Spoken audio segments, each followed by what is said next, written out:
Rifles, shotguns, ammunition, knives, personal protection items, and more. Bring your gun to sell or trade. They offer appraisals and instant background checks. $10 for adults, 6 to 12, $2. 6 and under, get in free. Saturday, February 17th, 9 to 5. Sunday, February 18th, 10 to 4. At the Harbor Center in Slidell. Take I-10 Oak Harbor exit 261 to the Slidell Gun and Knife Show at the Harbor Center, Slidell. The views and opinions expressed during this show are those of the hosts and guests only. In no way do they represent the views, positions, or opinions expressed or implied of WGSO 990 AM or North Shore Radio, LLC.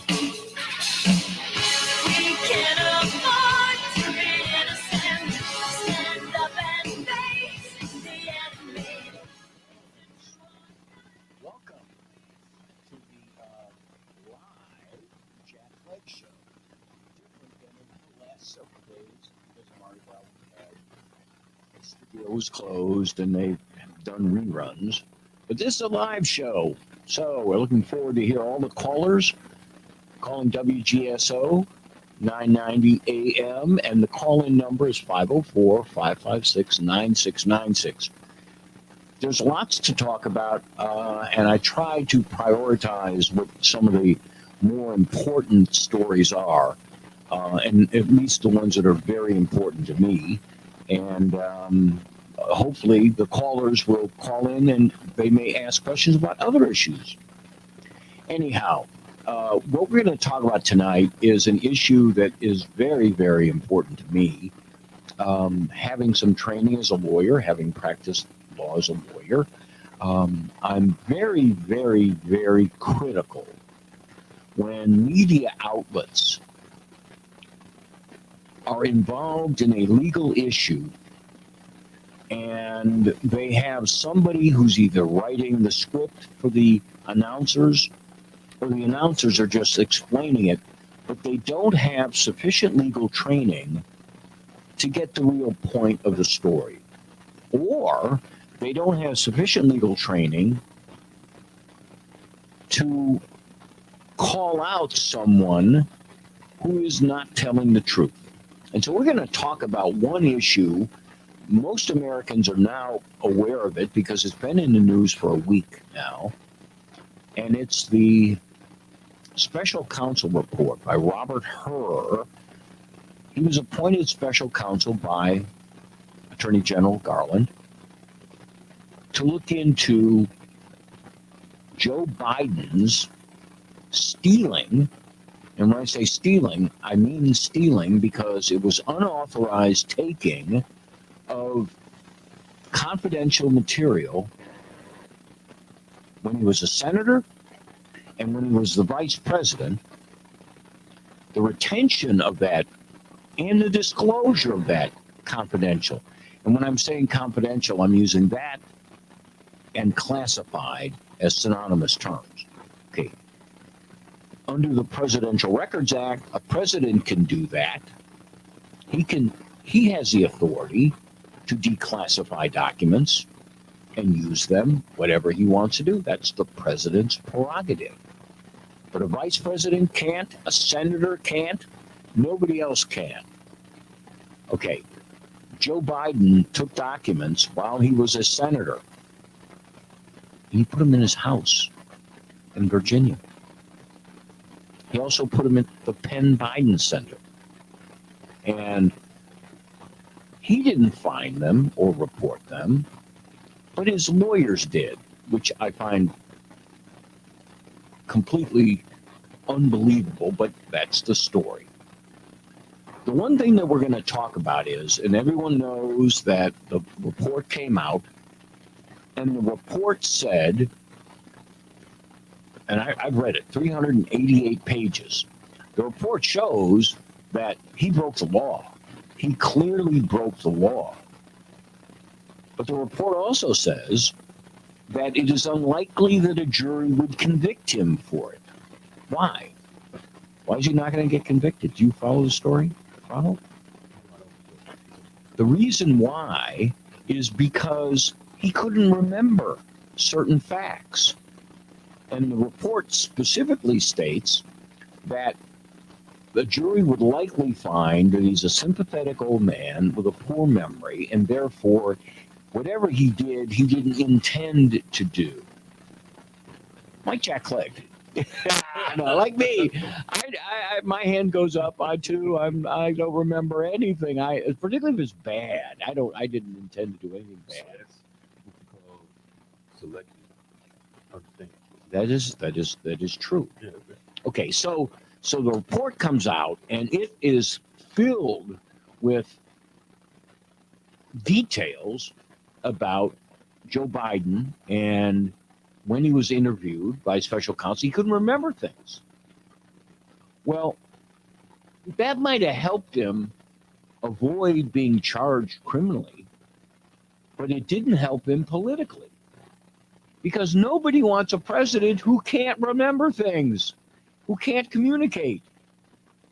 And so, what happened after the report came out? Well, boy, we saw for the very first time President Biden calling a news conference. And it was last Thursday night. And he calls a news conference, and at the conference, he gets angry that examples of his lack of memory were in the report. And they're very personal memories. One of the examples is that when he was talking to the special counsel and his staff, he didn't remember the year his son Bo died or other details about that. And it's in the report. Why would that be in the report? On the very first page of the report, the page 1 explains that the report is being sent from special counsel to the Attorney General, Garland, okay? Who released the report? It wasn't special counsel. It was the Attorney General. Now, could the Attorney General have edited some of that information out? Well, the answer is no, he couldn't. And why? Because the purpose and the legal statutory requirement for that report is that the special counsel has to give reasons for why he's recommending prosecution or recommending we decline prosecution. And the reason they declined it was his memory, and that the jury wouldn't know what to believe. And some of them might be sympathetic to an old man who had no sense of recollection or memory, and he couldn't defend himself from the allegations that he intentionally and willfully took the documents. Well, the law requires it. Footnote 1 on page 1 of the report says the special counsel has to explain that in the report. What did we hear after the report? The word gratuitous. The media, somebody said, well, we'll call them gratuitous, meaning unnecessary things in the report. Not so. So we're going to talk about that a little bit more, and another huge part of that report, and that is, when was the 5-hour interview given by Biden to the special counsel? We're going to talk about that. All right. What else are we going to talk about? And again, this is I think it's a big issue, and it could be an issue to rally all Americans in favor of reasonable gun control. Okay. President Biden has signed several executive orders over the last month or so, and most recently. And he is trying to he's trying to turn the page. What he's trying to do is say that the gun shootings that have taken place at high schools and everywhere else, hell, we had one just the other day at the end of the Kansas City Super Bowl party. And right now, the executive orders are addressing the issue, and he's trying to turn the gun control into a health issue. Remember, that's what they did in 2020 with voting. You see, people with COVID couldn't go to the polls and vote, they were allowed to use mail-in ballots because of health. Okay, we're going to take a break. We're going to come back to talk to some callers on the topics tonight. WGSO 990 AM. We'll be back in a few moments.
All right, New Orleans, welcome to the Thursday night edition of the Jack Clegg Show once again. And we're going to talk about, again, Special Counsel HURS report and gun control tonight and what's going on in those two arenas. But before we go on further, we do have a caller that's been holding. This is Matthew from some parts unknown Louisiana. Well, I'm actually back in Metairie, right home, and there we go. We'll have to throw all the food out of my refrigerator because the computer board that runs our refrigerator died. And so, wait a minute, hold on, wait. You have to explain that. What computer controls your refrigerator? There's a built-in computer in the refrigerator that controls it. I mean, the temperature, and it keeps the temperature and it senses the variation in temperatures, and does it controls the what's the difference between that and my dumb foolish computer or foolish refrigerator that has no computer. It just keeps everything cold. What's the difference? Are certain foods About last longer? $150. About $150. Theoretically, it's supposed to save electricity, but I don't know if the refrigerators actually read the theory. So Well, aren't you ashamed of yourself for adding that the CO2 that the computer emits to the air? Aren't you ashamed? I'm not really ashamed of adding plant food to the air. I mean, as far as I'm concerned, bring it on, baby. It doesn't cause warming anyway. I'm only joking, Okay, what do you have to say this evening, sir? So, listening to the topics you brought up, and they're not necessarily bad topics, but remember what I said when we spoke on Jeff's show on Thursday. I would prefer to talk about a big idea. Remember, I think it was 2 weeks ago, might have been a week ago. It's all a blur to me. I've got Joe Biden's disease. Talking about how mediocre minds talk about events. Yes. And great minds talk about big ideas. So I have a big idea. You were talking about saying the pledge and saying the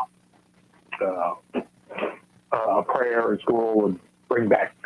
It will help to inspire more patriotism in school, and not necessarily prayer, but civics and teaching civics and saying the not national anthem, but the Pledge of Allegiance exposes young people to an idea, a big idea in your frame of language, exposes them to a big idea. Now, they can do it like automatons and not listen or pay attention. And that's not the job of the school. The job of the school is to present it. Right. So I have a different idea. All right, go ahead. I think that I'm not saying your idea is a bad one. It's okay. Matter of fact, let's give it a whirl. It can't hurt. My idea is, what are you going to do to get the business leaders and the CEOs of this country to love the country and the people in it enough to invest here in the United States instead of looking at every third world S-hole country, to paraphrase the words by Donald Trump, to invest their money in? So how do you get them to love their country? Well, what are the incentives that you would offer a major Fortune 500 company to build their next plant here as opposed to Vietnam? Well, see, and you raise, it's a very good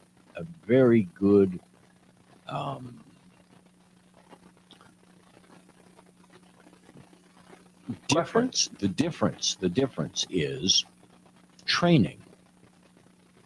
Don't try. Nobody. Okay. The only way you can get CEOs and corporations and so forth to reinvest in America is financial. You have to give them breaks. You have to make it attractive to be here. Now, if you try to say we have to make them love America, that ain't going to work. They're already trained. This is something that is out of them. Now, if you train young people, very young people, perhaps this won't be a problem in the next one or two generations. The current generations... We have to make it that far.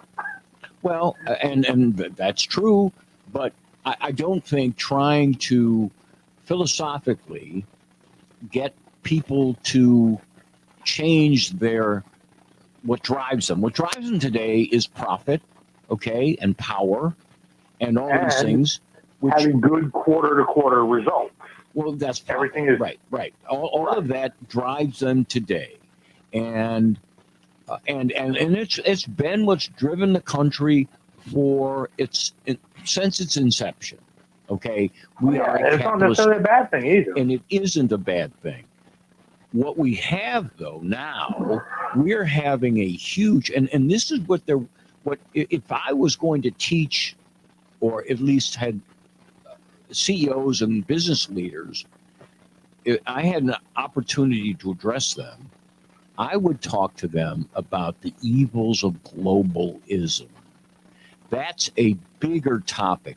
If they make a product which doesn't require a lot of technology or a lot of skill, and they want to go to a country that has a lower educated workforce that is paid less, it's hard to explain them. But if they're going to have a product or a service that is substantially sophisticated, let's use this. How about collecting on debts? How many companies have gone to Pakistan and India to hire people to call you to collect money? Oh, Right? And how many people have gone to Pakistan and India right, to hire people to walk you through how to set up your router? right. So you're doing all of these things in a way that misses the point. It totally misses the point.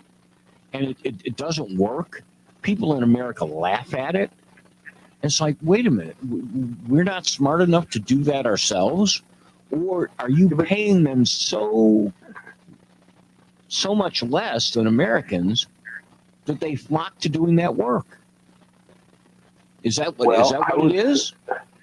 I think that's the question. And like Right. I said, it's a matter of designing the incentives so as to make it attractive I agree to with hire that. Americans. Well, And I'm just going to throw this out there as a starting point. Everything you pay in payroll, you can deduct off your corporate taxes. Well, and I'll tell you what, it's pretty close to it right now. It's pretty close. But however, what we have going on in American companies, and this is why I'm saying globalism is such a complete disaster. Okay, DEI is an offspring of ESG, which is a globalist principle. Okay, and it's wrong, and it is absolutely, it is hurting America, not helping. And all you have to do is pay attention, listen to 2 podcasts a week of things that you have no interest in at all, but they involve business. Listen to how people are slamming DEI right now because it doesn't work. It separates employees. It is a It starts a war disaster. within the company. Right. So, yes. Exactly. That doesn't help. And I No, it scratch does not. my head and I think, who would want to do that to America? America's competitors. And those are the globalists. Basically. Okay, Yep. we got to take a break. Can you hold on a Well, second? I'm going to go. Okay. No, actually, Okay. I'm going to go and Thank you. let Rusty get on, and maybe you can even get Phil on, because I have to finish eating, and then I got to throw all my food away. Well, all right. Ow. Get a better computer for your refrigerator later. Thanks for calling. All right. All right, folks, we got to take a break also. We're not going to fix our refrigerator computer.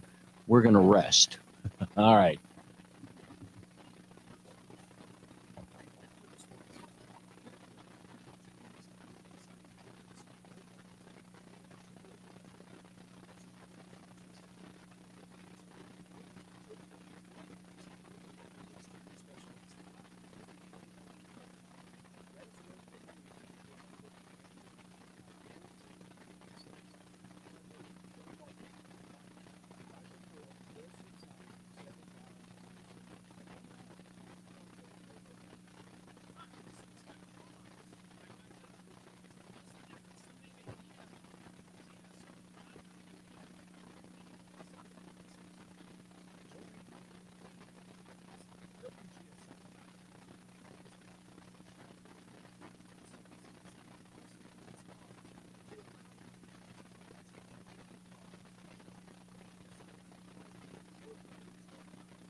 All right, New Orleans. Welcome back to the Thursday night edition of the Jack Clegg Show. And we were talking about the report that Special Counsel HUR wrote and the foolishness of those who were trying to protect President Biden from reality.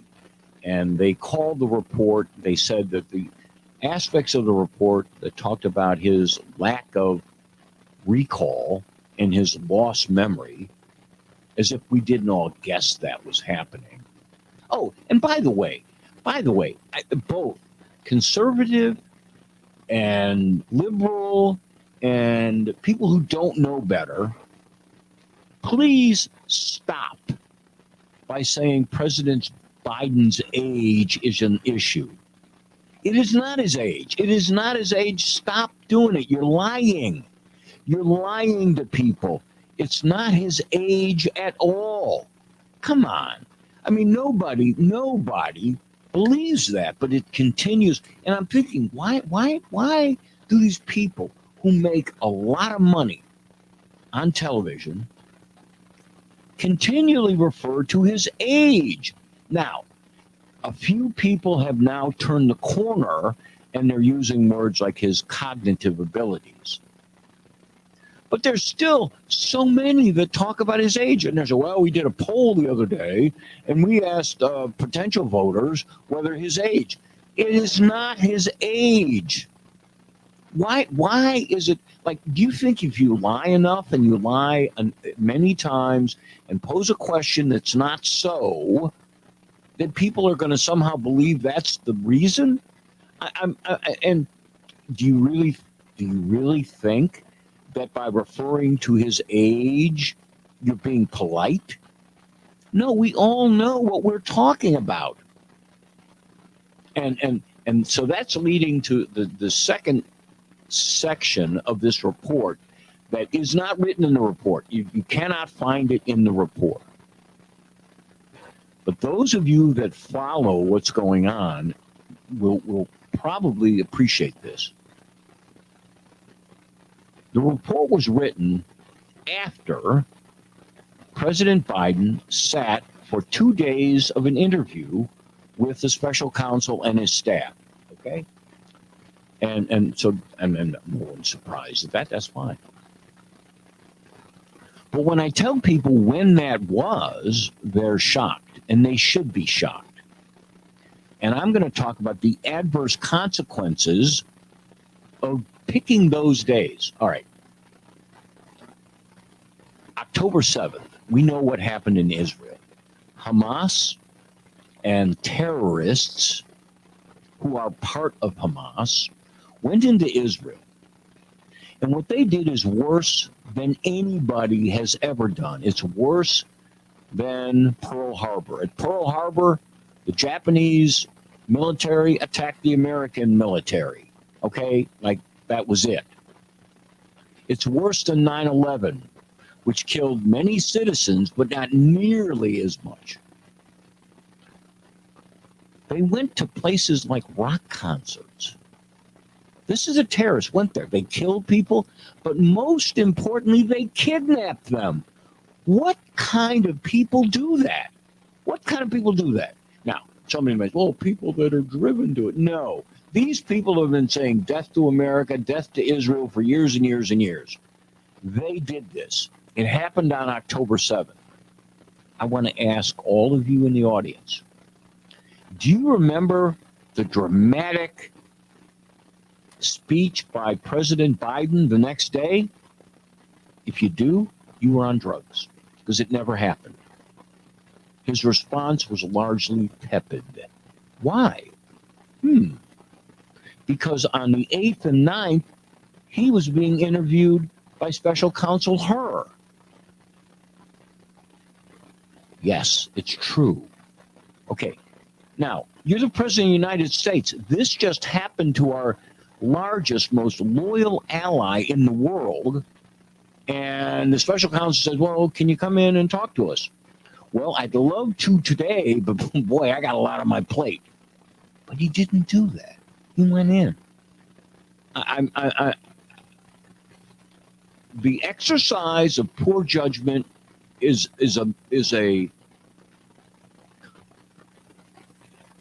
just infinitesimally small. What happened as a result of him, the president, not addressing the nation that day or the next day and saying, what was done here is nothing short of an atrocity. You do not kidnap civilians, take them to your border, hide them underground while they die. That's what these guys did. That's what Hamas did. And what was the response by our president? Well, I don't think we ought to do this, and we ought to have a ceasefire. Are you insane? But that's what he did. And how was that reflected in America? Rather than on October 8th or 9th, telling America how significant our relationship with Israel has been to our defense over the last 2 decades, when terrorism has been flourishing, he doesn't say a word. So what happened? Well, the pro-Palestinian movement just said, wow, the door's been open. Here we go. And we see what's happening in states and cities, not so much in New Orleans, not so much in Louisiana, thankfully. Our people have good sense. But in some places in the country, and the anti-Semitism toward students, young people, it's horrible. So the President Biden deciding to take some time, he didn't have to use those 2 days. He could have postponed. He said, look, we've got one of the biggest atrocities that has occurred in the Middle East in over 2 decades. I'm going to postpone it. But he didn't postpone it. Now, is there a story there? I don't know. If there is, we don't know it. Okay, we've got some other callers holding online. Do we have Rusty? All right, yes, Rusty. I'm on. How are you, sir? Well, I got through Mardi Gras, but I didn't do well on Valentine's Day. Uh-oh. What'd you do wrong? But I'm not happy. I'm not sad about that because I'm tired of paying for things that I think the commercial society has set me up to pay for ladies that I don't have much to do with. So Okay. anyway, Well, I don't want to go into great detail. This isn't that type of show. no. I'm just being lighthearted here. Good. Listen, we lost nearly 3,000 people, Jack. They lost 1,200. I know their population is many, many times smaller than ours, but we lost nearly 3,000. Right. I'm not really surprised that that Joe Biden. How dare you? How dare you call him Jack? I'm joking. I'm joking. My head starts with a J. I can't even. There we go. There we go. Okay. He's always never been a very strong ally of Israel, so I'm not surprised of that. But I'm going to ask you two questions that connected to what you and Matthew were talking about. Sure. And these are the two questions. I'm going to ask the easy one first, and I'm going to ask the harder one next, second. That's why I have Ron here to help answer the hard ones. Ron, pay attention. Okay. The first one is an easy one. Are you familiar with Bob Dylan's music? I remember him. I can't name a particular song, but if I hear his voice, he had a peculiarly, it wasn't a great voice. It was kind of a whiny voice, right? No, he had a sort of a whiny voice. You're right. Yeah. Okay, the second question is this. I think I heard you say, you can correct me if I'm wrong, of course. You're not really familiar with Bible theology and stuff like that. Well, and am I right or wrong? I went to Sunday school. Well, I have the knowledge of a clever Sunday school student. I went to Sunday school for a long time, and I'm a Lutheran. And I think when I was probably in high school, we stopped going to church. From then forward, I've gone occasionally, and I certainly have an interest in theology as it pertains to how society works. So, did I answer the question at all? Yeah, that answers the question. Okay, now I have to ask you to hold this question because Ron is telling me we have to go sell some goods. Okay. Some products made by Satan we're going to sell right now. I'm joking. All right, we'll be back in a few minutes. The Jack Clegg Show, WGSO 990 AM. We'll be back in a few moments.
right, New Orleans. Welcome back to the fourth and final segment of the Thursday night edition of the Jack Clegg Show on WGSO 990 AM, on WGSO.com. You could also be watching on X. You could be watching, not just listening, on X and YouTube. Anyway, we were talking to our best buddy, Rusty, and we were talking about I was being grilled on my religious knowledge. Yes. Okay, go ahead. Yeah. Well, I mentioned Bob Dylan first because he wrote a song back there in the early 80s called You Have to Serve Somebody. Mm-hmm. And he referred to God and he referred to other things. He was comparing it to other things. All this stuff that's happening with the globalism is greed. And I've seen this greed. I'm your age, Jack. Mm-hmm. I've seen this greed develop over the last several decades like I've never seen it before. Yeah. And each and every day, month, and year that goes by, I see more and more of these companies and individuals who put money ahead of everything. There's no principles. There's no faith. There's, as far as I can tell, there's no God in the picture at all. Now, I don't believe in forcing people to have a faith in anything that they don't really believe in to start with. But there were people that had principles and beliefs before this greed got so enormous in our society. Sure. That now we're letting millions and millions of people come in, but the hope that some kind of way that we can be cheap labor in some kind of way, we're going to still come out ahead, and then we're going to do business with our enemies like China and so on, and still come out ahead based upon one motivation, greed. And the only thing in my mind to repel that is not some kind of policy. It's a belief in something higher than just money. And that's what I see what's happening. I'm seeing it in individuals that I know. Go ahead. No, I think you're right. I definitely think you're right. And again, I'm going to use an explanation of something. I try to pick examples of things that most people remember or know. Okay. Trump, he chose Mike Pence as his running mate. Yeah. Hold on a second. What the heck is that? Someone was calling me on the phone. Don't they know I'm on the radio? Okay. So Trump picked Mike Pence, okay, which I thought was fine, and the evangelicals voted for him and so forth and so on. And despite what people might think about Trump, I mean, I think he actually has a spiritual side to it, but I don't think it's what controls him. But what he tried to do, I think, he certainly gave tax cuts to the wealthy and believed that America would be better if the lower class and the middle class had more jobs and better jobs and so forth and so on. But there was an idea behind it all. It was America first. It was America first. And if you truly believed America first, then you didn't put yourself first. And I don't think the message got through completely, but listening to how you explain it, I'm with you 100%. The globalists, and I think I'm going to take one day next week, either Tuesday or Thursday, and really focus on the evils of globalism.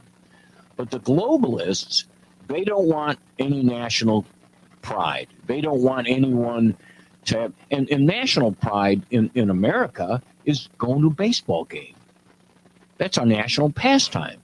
It isn't all, stand up, you have to be like me, you can't be different. It's not that. It's what we are as Americans. And so I totally get what you're saying, that greed has hurt us. And it's kind of sad. One of the things I'm big on is education. Okay. There's a conflation between greed and competition. I think a lot of people look at competition and they don't like it. And I hear it in education. They think, well, students shouldn't have to compete. Well, but if they don't learn to compete, somebody's going to take advantage of them. So that's the way we get along. How would you, if I gave you a magic wand, how would you eliminate greed? Well, that's what I'm saying. There is no human way of doing it. I hear what you're saying about focusing on globalism and focusing on America first. I understand that. But what brings people to love one's own family or own country is a belief in something higher. Because when it comes down to it, everybody decides to do what's good for them. It comes down to that. What they do for their careers, what they do in their own lives. You need something greater than that to bring them to say, yes, my country needs me, or my family needs me, or my children need me. You need something that brings you to that consciousness. Right. And I don't think a policy change at this point, particularly at this point, is going to do it. We're too far gone. I hope we're not. I'd like to think, I like our speaker. I like Johnson, who, in my mind, embodies intellectual superiority with spirituality. Okay? He's a very spiritual guy, and he puts God in front of everything. But he's no dummy, and he won't be taken advantage of. And I look to him, I'd like to say, is somebody that can set an example that younger people might follow. I'm hoping that. And maybe there's a reason. I hate to do this, but do you think there's a reason he is where he is now? Yeah, I think there was a reason for this. Two reasons. One, I think he's a very good person at trying to cross the human aisle, and I don't mean the political aisle. Right. Trying to find some kind of reasoning, even with his opponents. Right. Everybody voted. Everyone in the House, 100% voted for him. Yeah. So they found something in him. I do believe that, and he does seem to be a smart person. He don't seem to be overly ambitious, which gets in his way. Right. I think of some other speakers beforehand. Right. But I understand what you're saying about America First. I know that, and I'm an America First person. Sure. I think of myself that way. Sure. But I don't think someone just saying America First, this greed thing is gone so far in our country. Yeah. I don't think anybody really wants to say, well, I'm going to put my stuff aside for what's good for the country and other things. It has to come from a spiritual antidote. And I don't see, I'm not saying that can't happen, but I'm simply saying at this point, I don't feel right now that just change of policy alone is going to get us out of this globalism and this greed that's going on, that, making deals with the devil across the ocean and elsewhere. Right. It's so prominent. I know there are people standing up against it like you, but it's so prominent and dominant. It's hard to defeat. And sadly, the greed of our commercials is taken over, and we got to end the show. Thank you for calling and raising probably one of the most worthwhile topics we've talked about on my show ever. Thank you, Rusty. All right. Okay, Jack. Thank you so much. Folks, and I missed one caller, but call back Tuesday. You'll be the first caller on Tuesday night. Okay. Have a good evening, folks. Jack Clegg Show signing off.